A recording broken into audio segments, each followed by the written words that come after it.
हरियाणा की राजनीति में बड़ा बदलाव आने वाला है। दरअसल आगामी विधानसभा चुनाव को लेकर हरियाणा में दोनों राष्ट्रीय स्तरीय पार्टियां व दोनों राज्य स्तरीय पार्टियां अपनी तरफ से पूरा जोर पूरा दमखम लगा रही हैं ताकि वो इस विधानसभा चुनाव को जीत सके। ऐसे में इन चारों पार्टियों के अलावा एक नई पार्टी ने भी हरियाणा की सियासत में हलचल मचाने शुरू कर दी है। दरअसल फिलहाल हम बात कर रहे हैं ग्लोबल रिपब्लिकन पार्टी की। जी हाँ, इसका निर्माण डॉक्टर भीमराव अंबेडकर के पोते भीमराव यशवंत अंबेडकर ने किया है और अब इस पार्टी को देश के कोने कोने में मजबूत करने के लिए पार्टी हाईकमान ने और पार्टी के नेताओं ने कमर कस ली है। इसी कड़ी में आज हिसार के मिनी पंजाब होटल में कार्यकर्ताओं की एक मीटिंग ली गई, जिसमें महाराष्ट्र से पार्टी के जनरल सेक्रेटरी प्रिंसिपल डॉक्टर वाईके थोंबड़े और नॉर्थ के इंचार्ज ओपी इंदल शामिल रहे। चलिए आपको भी दिखाते हैं आज के इस कार्यक्रम की, आज की इस मीटिंग की कुछ तस्वीरें। सर, जैसे आज कार्यक्रम रखे गए हैं, बहुत सारे लोग आएंगे, उद्देश्य क्या है इस कार्यक्रम रखने का? आज का जो उद्देश्य है ग्लोबल रिपब्लिकन पार्टी, जिसके प्रेसिडेंट डॉक्टर यशवंत अंबेडकर जी हैं और बाबा साहब के वो सके पोते हैं, और हमारे दरमियान अभी मिस्टर थोंबरे जी जो जनरल सेक्रेटरी ऑल इंडिया हैं, ओपी इंदल जी एडवोकेट हैं, ये नॉर्थ इंडिया के प्रेसिडेंट हैं। तो आज बहुत बड़ा कार्यक्रम जो रखा गया है, इसका मकसद यही है कि जो ग्लोबल रिपब्लिकन पार्टी है ये हरियाणा में प्रवेश कर रही है और आने वाले विधानसभा चुनाव में बड़े पैमाने पे तैयारी चल रही है। जैसे आपने कहा कि भीमराव अंबेडकर जी के वो पोते हैं और एक तरह से पार्टी गठित की है, क्या लगता है जो उनके सपने थे अंबेडकर साहब के, लगता है कहीं ना कहीं अभी वो सपने उनकी एक तरह से नज़र नहीं आ रहे? विपक्षी जो बहुत बड़ी बड़ी पार्टियाँ आ गई वो सपने धूमिल होते जा रहे हैं। नहीं, देखो, बाबा साहब का जो सपना है वो बहुत बड़ा है और उनका पूरा परिवार और सभी सब मिलके इसको पूरा करेंगे। जिन लोगों ने बाबा साहब का सपना तोड़ने का प्रयास किया उनको कभी भी बख्शा नहीं जाएगा और आने वाले दिनों में सब इकट्ठे होकर शक्ति बनाएंगे। जी सर, आप क्या कहेंगे? हरियाणा में चुनाव है, विधानसभा चुनाव है, उसी की तैयारी माने हम लोग? ये बराबर है आपकी बात। जब चुनाव का मौसम है, अभी नज़दीक आया है, तो तैयारी तो करनी है। और ये तैयारी का जो जिम्मा है ये हमारे जो नॉर्थ बेल्ट के जो प्रभारी है जी, अध्यक्ष ही कहिए, उन पूरा नॉर्थ बेल्ट एडवोकेट इंदल जी, इनके जिम्मे सोफा है। और उनके जो हमारे जो सहकारी है अपने कोल साहब, रेशम भाई, ये पूरा कमेटी का गठन कर रहे हैं, प्रोसेस चालू है।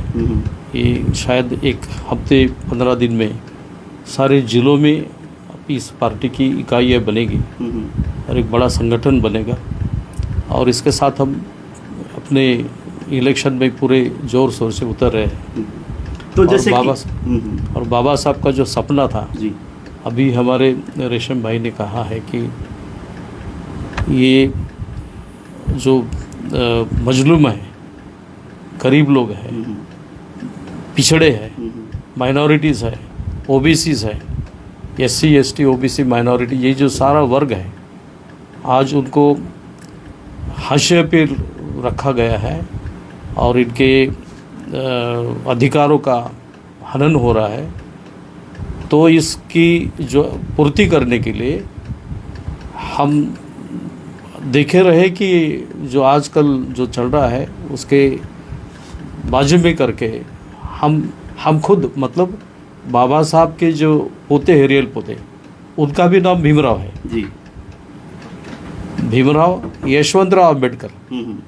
यहाँ पर बहुत बड़ा ये होता है कि उनको इंट्रोड्यूस करते हुए जशवंतराव अंबेडकर कहा जाता है।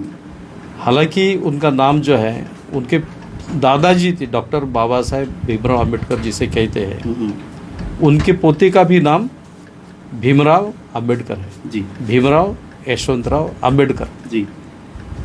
तो जैसे तो हाँ, यही जो बाबा साहब का सपना था कि इस भारत को एक स्वर्णमय भारत बनाए, सबको न्याय मिले, सबको सम्मान मिले जी, सबको अपने अधिकार मिले, इसके लिए बाबा साहब भीमराव डॉक्टर भीमराव अम्बेडकर साहब आगे आए हैं। ये ग्लोबल रिपब्लिकन पार्टी बाबा साहब के विचारों पर काम करेगी, शाहू फुले अम्बेडकर के विचारों पर काम करेगी, ये उनका सपना जी। आज़ादी के बाद हम लोग देखें तो SC BC जो एक तरह से उनका वोट लेने का काम तो करते हैं, सत्ता हासिल कर लेते हैं, उसके बाद उन लोगों को सपने जो दिखाते हैं उनके लिए इम्प्लीमेंट करने के लिए कोई भी राजनीतिक पार्टी पहल नहीं करती।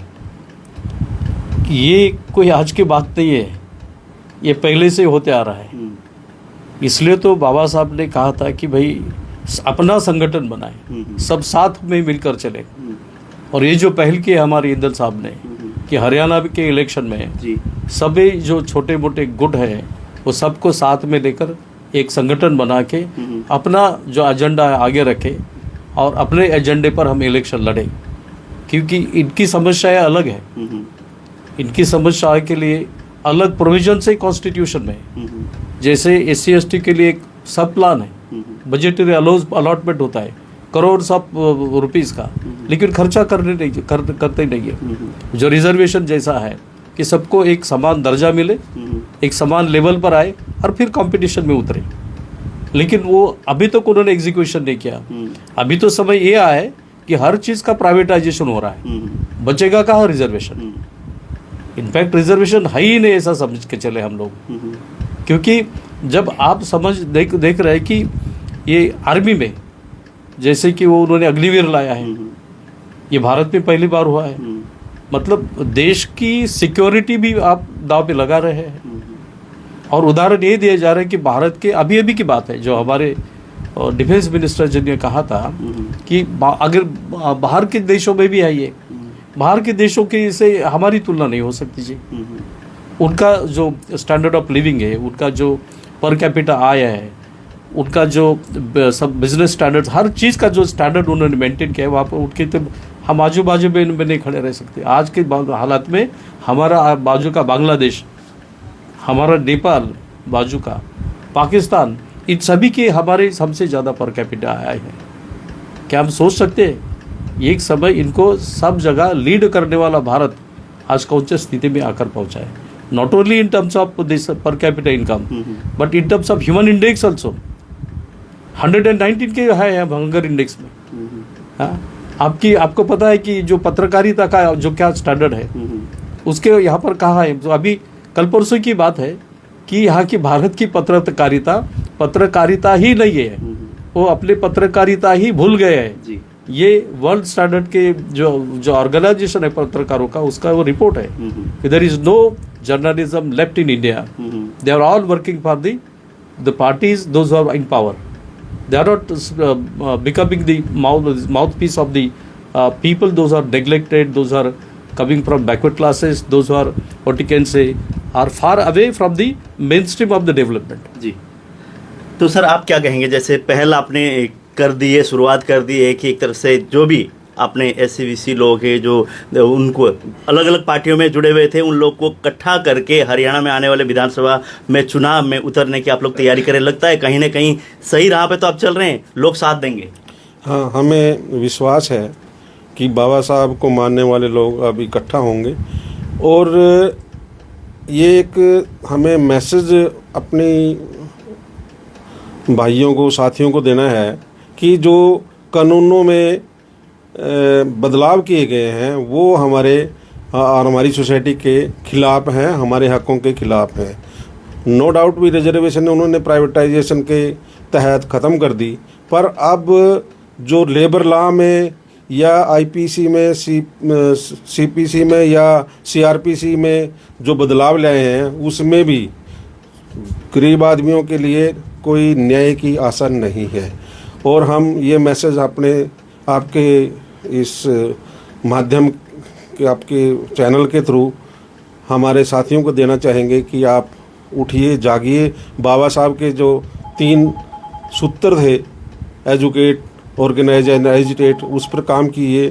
क्योंकि जो ये सरकारें हैं वो सबसे पहले उन्होंने एक सूत्र को, एजुकेशन को एक तरह से प्राइवेट कर दिया और तहस नहस कर दिया। क्योंकि बाबा साहब ने कहा था कि जो एजुकेट होगा वो अपने आप ही समझ जाएगा। अब एजुकेशन में जो हमें रियायतें मिलती थी, वजीफे मिलते थे या एडमिशन मिलते थे, वो भी एक तरह से समाप्त कर दिए गए। हमारा जो एजुकेशन से एक तरह से हमें डार्कनेस की तरफ इनलाइटन नहीं होने दिया जा रहा, डार्कनेस की तरफ हमें धकेला जा रहा है।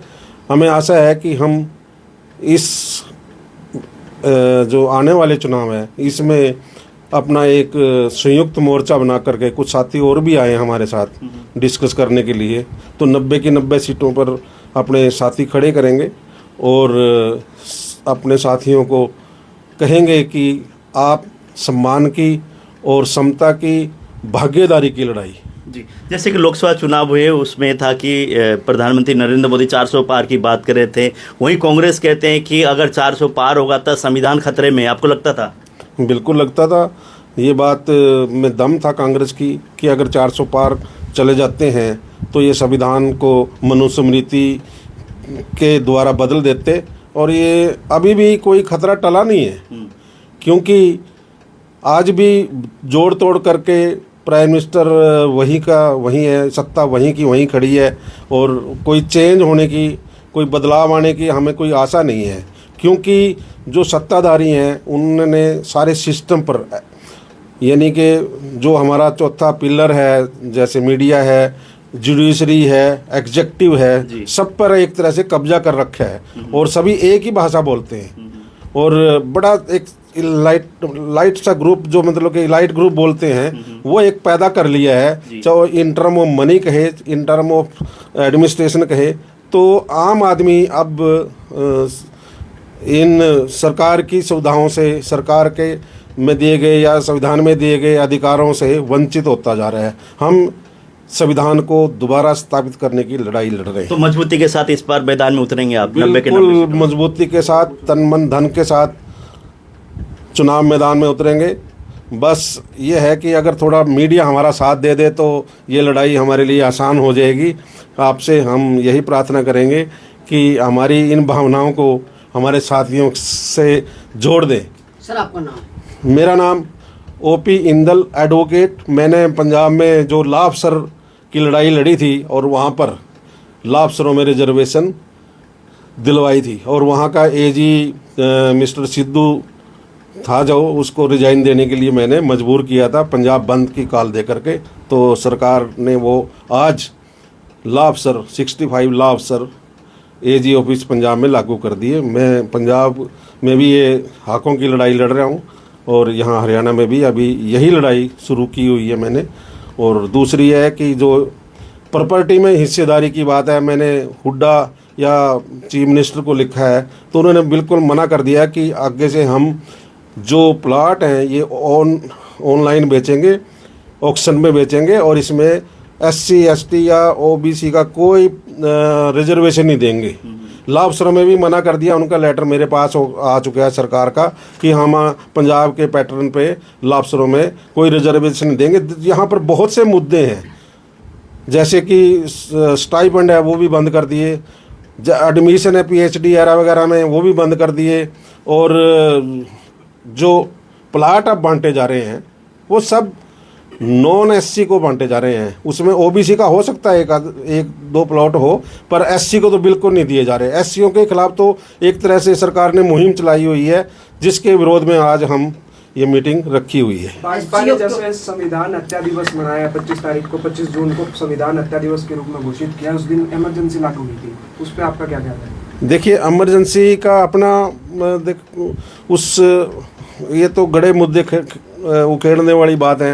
इमरजेंसी में नो डाउट भाई इमरजेंसी एक काला अध्याय हो सकता है, पर SC ST के लिए इंदिरा गांधी ने जो रिजर्वेशन लागू की है ना, वो उसी टाइम की है। बैंकों में पहले रिजर्वेशन नहीं थी, पब्लिक सेक्टर में रिजर्वेशन नहीं थी, पर इमरजेंसी के टाइम में इंदिरा गांधी ने जो 20 सूत्रीय कार्यक्रम प्राइम मिनिस्टर का निकाला था, उसमें बड़ी सुविधाएं SC ST को दी थी, और ये अपने फेलियर को छुपाने के लिए गड़े मुर्दे उखाड़ रहे हैं, जिनसा आज के मतलब के स्वस्थ समाज से कोई लेना देना नहीं है। आज पढ़ा लिखा समाज है और सारा इनको अंडरस्टैंड करता है इन बातों को। जी, आप क्या कहेंगे? जैसे आज का कार्यक्रम आप लोगों ने रखा है, बहुत सारे लोग यहाँ पहुँचे हुए हैं। जी, मैं आप सभी पत्रकार, छाया पत्रकार सभी का यहाँ पहुँचने पर, और हमारे डॉक्टर साहब आए और OP इंदल जी आए, इन सभी का धन्यवाद करूँगा कि आपने आज इतने व्यस्त समय में आज कांग्रेस के यहाँ श्रीमान एक्स हुड्डा जी आए हुए हैं, उस बीच में भी आप लोगों ने हमारे को महत्व दिया। मैं आप लोगों का बहुत बहुत शुक्रिया हूँ। और जय बाबा अंबेडकर जिंदाबाद, जय संविधान। आप क्या कहेंगे? जैसे कि इसी तरह से मुहिम जो चल रही है, लगता है कि आने वाले समय में संगठित होके और मैदान में डट कर आप लोग चुनाव लड़ पाएंगे? बिल्कुल 100% हम सभी जितने भी दबे कुचले गरीब लोग हैं उन सभी लोगों को साथ लेकर उनके जो भी अधिकार हैं उन अधिकारों की लड़ाई लड़ते हुए हम 100% जीत की तरफ चलेंगे। थैंक, मेरा नाम दिनेश दानी है। ठीक है सर, थैंक यू जी। फिलहाल हमारे ऑर्गेनाइजर आज हाँ जी, आज के तो मैं आप लोगों का एक बार फिर धन्यवाद करता हूँ। मैं आप लोगों का फिर एक बार धन्यवाद करता हूँ और मैं आशा रखता हूँ कि इस मीडिया को आम पब्लिक के साथ ज़रूर जोड़ें, क्योंकि आम पब्लिक बड़ी त्रस्त है, बड़ी एक तरह से गरीबी में, लाचारी में जी रही है। उनके अधिकार बिल्कुल समाप्त किए जा रहे हैं। अगर मीडिया नहीं उठा तो वो बेचारे ऐसे ही अपनी ज़िंदगी में गुमनाम ज़िंदगी जी के चले जाएंगे। धन्यवाद आप लोगों का फिर एक बार। ठीक है।